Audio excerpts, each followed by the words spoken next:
Hello everyone, Radhe Radhe. भादो मास के शुक्ल पक्ष की सप्तमी तिथि को किया जाता है संतान सप्तमी का व्रत। जैसा कि इसके नाम से ही पता चलता है, यह व्रत संतान के लिए किया जाता है। संतान की दीर्घ आयु, उज्जवल भविष्य के लिए व्रत किया जाता है और जिनके संतान नहीं होती वे इसे संतान प्राप्ति के लिए करते हैं। आज की इस वीडियो में हम यही देखेंगे कि आप संतान सप्तमी का व्रत कैसे कर सकते हैं, पूजा कैसे करते हैं। तो चलिए वीडियो को शुरू कर लेते हैं। संतान सप्तमी व्रत में माता पार्वती और भगवान गणपति के साथ भगवान शिव का पूजन किया जाता है। हो सके तो इस दिन चौकी बिछा के पीले रंग का आसन बिछाएं। मैंने यहाँ शिव परिवार की ये मूर्ति ले ली है। साथ ही में पार्थिव शिव परिवार आप जरूर से बना लें। अगर किसी कारण से नहीं बना पाते तो कोई बात नहीं, आप सिर्फ फोटो का पूजन भी कर सकते हैं। लेकिन आज की पूजा में विशेष रूप से पार्थिव शिव परिवार का पूजन किया जाता है। भगवान गणपति को, शिव जी को और माता पार्वती को हम पहले गंगा जल से स्नान कराएंगे। उसके बाद आप पंचामृत से स्नान करा सकते हैं या फिर कच्चे दूध से स्नान करा सकते हैं। और फिर एक बार दोबारा हम साफ जल से इस तरह से स्नान करा लेंगे। तो इस तरह से 3 बार से स्नान कराया जाता है। और जो आपकी फोटो या मूर्ति हो उसे आप इस तरह से भाव रूप से स्नान करा सकते हैं, जल का छींटा दे करके। तो यहाँ हमने स्नान करा लिया। उसके बाद हम वस्त्र रूपी कलावा अर्पण कर देंगे सभी को। जो आपकी फोटो हो आप उसे भी वस्त्र रूपी कलावा अर्पण कर दें। जनेऊ अर्पण कर दें शिवलिंग पर, भगवान गणपति पर। और अगर जनेऊ नहीं है तो आप कलावा लपेट के वो भी चढ़ा सकते हैं। जोत जोड़ लें, देसी घी की या तिल के तेल की आप जोड़ सकते हैं। भगवान गणपति को हम चंदन से तिलक करेंगे। भगवान भोलेनाथ को चंदन से तिलक करेंगे। भगवान भोलेनाथ को रोली से या फिर कुमकुम से तिलक नहीं किया जाता। अक्षत अर्पण कर देंगे, चावल चढ़ा देंगे।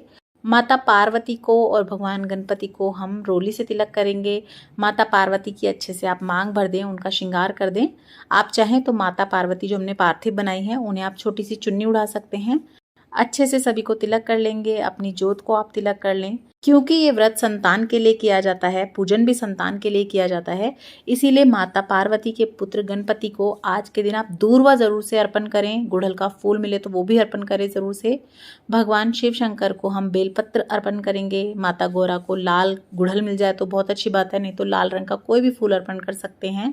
भगवान भोलेनाथ की प्रिय चीजें भांग, धतूरा, शमी के पत्र, बेलपत्र, जो भी चीज़ें आपको आसानी से मिल जाएं आप वो भी ज़रूर से अर्पण करें। और ज़्यादा कुछ नहीं मिलता है तो केवल एक बेलपत्र तो आप ज़रूर से अर्पण कर दें।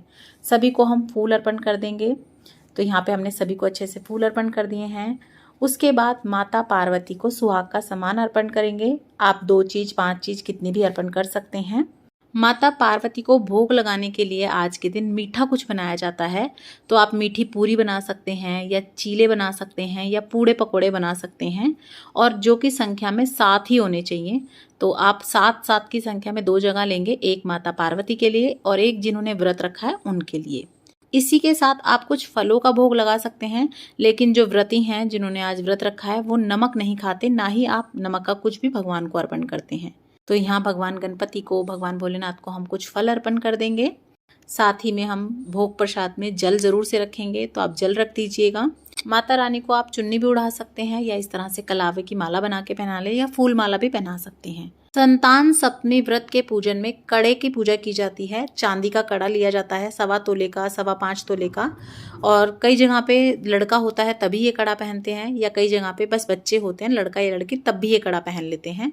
और जो महिलाएं कड़ा नहीं बनवाती हैं या मतलब किसी भी कारण से वो अभी कड़ा नहीं बनवाना चाहती, तो वो अभी फ़िलहाल जो है ना इस तरह से 7 गांठ का डोरा बना लेती हैं और पहले इसका पूजन करती हैं और उसके बाद इसे पहनती हैं सीधे हाथ में। और जो लोग चांदी का कड़ा बनवा लेते हैं तो वो हर बार ये डोरा नहीं पहनते हैं, वो अपने कड़े का ही बार बार पूजन करके उसी को पहन लेते हैं। और कुछ जगह मान्यता होती है कि जब बेटा हो जाता है उसके बाद ही ये कड़ा बनवाया जाएगा, पूजा की जाएगी और पहना जाएगा। तो यहाँ हमने ये 7 गांठ का डोरा बना लिया है। पहले हम इसका पूजन करेंगे और अगर आपके पास कड़ा हो तो आप कड़े का पूजन कर लें। तो हम अपनी चौकी पे ही इसे रखेंगे पहले। और सबसे पहले हम इसे गंगा जल से छींटा देंगे। उसके बाद हम जो है इस रोली से चंदन से तिलक करेंगे, अक्षत अर्पण करेंगे, अच्छे से इसका पूजन करेंगे। उसके बाद हमें इसे पहनना होता है। तो यहाँ पे 1 लोटा हम जल ले लेंगे कथा सुनने के लिए। संतान सप्तमी व्रत में कथा सुनने का भी विशेष महत्व होता है। तो आप अपने हाथ में कुछ दाने ले लें, फूल ले लें और यहीं पर हम चौकी के सामने बैठकर कथा सुनेंगे। कथा का वीडियो आपको चैनल पे मिल जाएगा। आप उसे भी देखिएगा, लिंक डिस्क्रिप्शन बॉक्स में भी मिल जाएगा, चेक कर लीजिएगा। और उसके बाद आप हाथ जोड़ते हुए अपनी भगवान से प्रार्थना मांगे अपने संतान के लिए, और ये जो हमने फूल लिए थे, दाने लिए थे कथा सुनने के, वो भगवान को अर्पण कर देंगे। अच्छे से धूप दीप दिखा देंगे सभी को, अपने कड़े को या फिर अपने डोरे को अच्छे से पूजन कर लेंगे। उसके बाद हम कपूर आरती करेंगे। तो सर्वप्रथम भगवान गणपति की आरती करेंगे, भगवान शिव की करेंगे, माता गौरा की करेंगे। तो प्रेम पूर्वक आप आरती कर लें अच्छे से। आपने जो अपना कड़ा या डोरा रखा हो उसका भी अच्छे से पूजन करेंगे, उसे भी आरती दिखाएंगे, धूप दीप दिखाएंगे।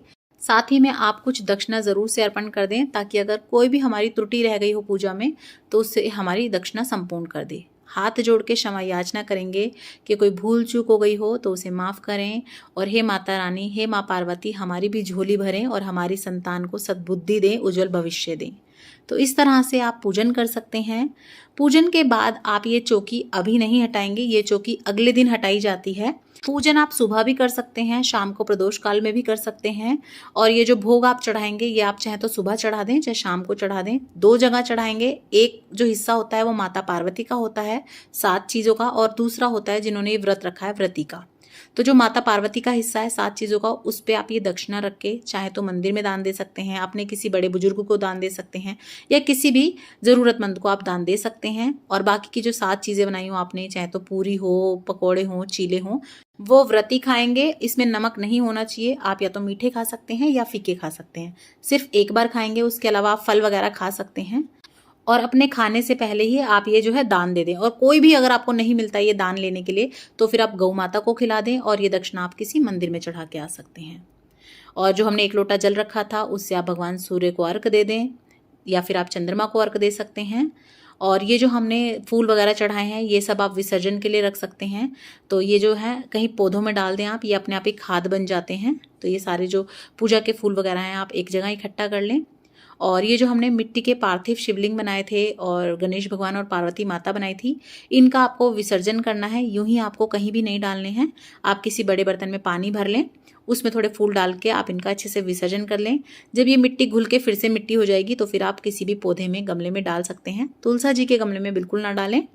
और ये जो हमने सुहाग का सामान चढ़ाया था माता पार्वती के लिए, ये आप खुद यूज़ कर सकते हैं। और जो आपने पूजन में ये फोटो मूर्ति कुछ रखी हो, उन्हें आप गंगा जल का छींटा देके फिर से अपने मंदिर में रख सकते हैं, पूजन कर सकते हैं। तो इस तरह से आप संतान सप्तमी का व्रत कर सकते हैं। वीडियो अगर आपको पसंद आई हो, थोड़ी भी हेल्पफुल लगी हो, तो ज़्यादा से ज़्यादा शेयर कीजिएगा फ्रेंड्स और फैमिली के साथ। और अगर अभी तक आपने सब्सक्राइब नहीं किया है तो चैनल को सब्सक्राइब करें, लाइक करें, शेयर करें। और इसी तरह की घर गृहस्थी से रिलेटेड वीडियोस देखने के लिए चैनल पर बने रहें।